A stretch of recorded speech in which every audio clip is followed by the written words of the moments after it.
বাংলাদেশের রাজনীতিতে এমন কিছু নাম আছে যাদের জীবন একই সঙ্গে ক্ষমতা, বিতর্ক, মামলা ও নাটকীয় পরিবর্তনের গল্পে ভরপুর। লুৎফরজামান বাবর সেই তালিকার অন্যতম একটি নাম। তিনি একসময় রাষ্ট্র ক্ষমতার গুরুত্বপূর্ণ পদে ছিলেন, আবার দীর্ঘ সময় কারাবন্দীও ছিলেন। তার রাজনৈতিক জীবন বাংলাদেশের সাম্প্রতিক ইতিহাসের সঙ্গে ওতপ্রোতভাবে জড়িত।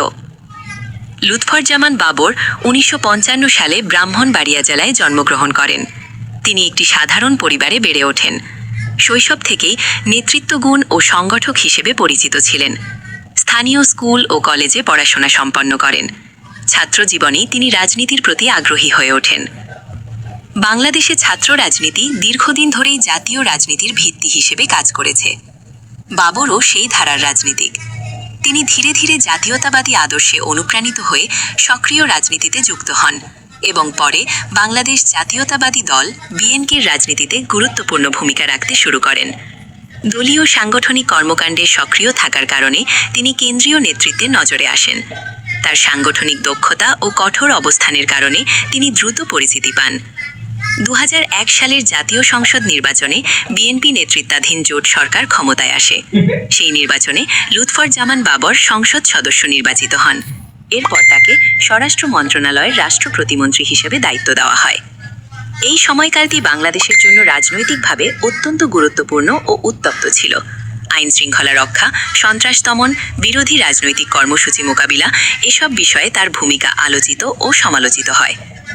রাষ্ট্র প্রতিমন্ত্রী হিসেবে তিনি আইন শৃঙ্খলা বাহিনীর কার্যক্রম তদারকি করতেন।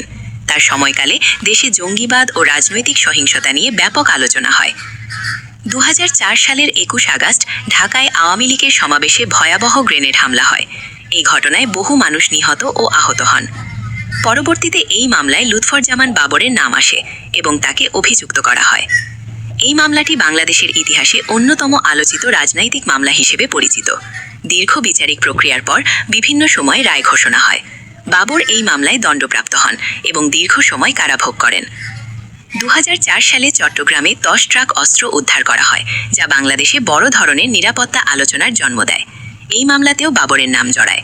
অভিযোগ ছিল রাষ্ট্রের উচ্চ পর্যায়ের সহায়তায় এই অস্ত্র আনা হয়েছিল। এই মামলাতেও তিনি দণ্ডিত হন এবং কারাগারে দীর্ঘ সময় কাটান। বিষয়টি দেশীয় ও আন্তর্জাতিকভাবে ব্যাপক আলোচিত হয়। বিভিন্ন মামলায় সাজা পাওয়ার পর লুৎফরজামান বাবর প্রায় ১.৫ দশকের বেশি সময় কারাগারে ছিলেন। এই দীর্ঘ কারাবাস তার রাজনৈতিক জীবনে বড় ধাক্কা হিসেবে দেখা হয়। তার সমর্থকরা দাবি করেন মামলাগুলো ছিল রাজনৈতিক উদ্দেশ্য প্রণোদিত। অন্যদিকে সমালোচকরা বলেন আইনের প্রক্রিয়ায় তিনি দোষী সাব্যস্ত হয়েছেন। পরবর্তীতে উচ্চ আদালতের বিভিন্ন রায়ে কিছু মামলায় তিনি খালাস পান এবং মুক্তি লাভ করেন। কারামুক্তির পর বাবর আবারও রাজনীতিতে সক্রিয় হওয়ার চেষ্টা করেন। তিনি বিএনপির বিভিন্ন কর্মসূচিতে অংশগ্রহণ করেন। তার প্রত্যাবর্তন দলীয় রাজনীতিতে নতুন আলোচনা তৈরি করে।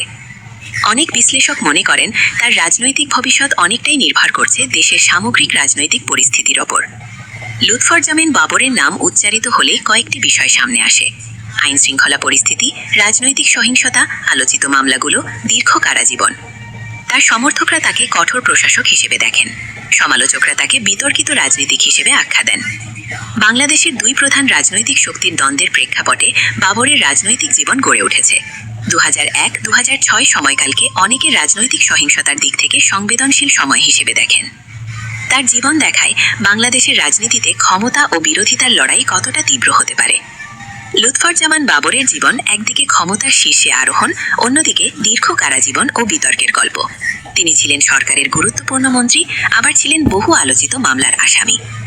বাংলাদেশের সাম্প্রতিক রাজনৈতিক ইতিহাস বুঝতে গেলে তার নাম এড়িয়ে যাওয়া যায় না। তিনি একদিকে দলীয় রাজনীতির গুরুত্বপূর্ণ মুখ, অন্যদিকে বিতর্কিত অধ্যায়ের অংশ। সত্য জানে সবসময় আমাদের পাশেই থাকুন। সোল অফ বেঙ্গলকে সাবস্ক্রাইব করে। ধন্যবাদ সবাই।